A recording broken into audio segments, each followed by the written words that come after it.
سلام به همه شما دوستای عزیز. امروز اومدیم چجوری آموزش بدیم توی ماینکرافت شیدر بزنید. برای اینکه شیدر بزنید باید وارد اپلیکیشن مایکت بشید که بتونید توی فروشگاه، حتی توی چیز هم هست، توی گوگل پلی میتونید سرچ کنید، دانلود کنید و حال دنیا رو ببرید. و آره، بریم سراغ ویدیو. Let's go. وارد اپلیکیشن مارکت میشیم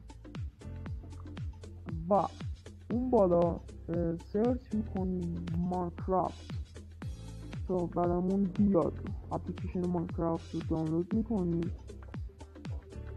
نه، اپلیکیشن ماینکرافت رو دانلود نمیکنیم، شیدر ماینکرافت دانلود میکنیم. یه میکنیم پایین و اینجا یکمی پایین تر جوی ابزار همه کاری ماینکرافت رو میبینید و اینو نصب کنید. من ازش واقعا راضیم.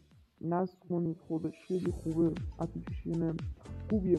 میتونید توش شیدرهایی که میخواین رو نصب کنید و یک به بالا دانلود کنید، چون توی 1.21 پایین مثل من 1.19 بازی میکنم نمیاد این شیدر و نمیتونید فعالش کنید. تا ویدیو دیگر، خداحافظ.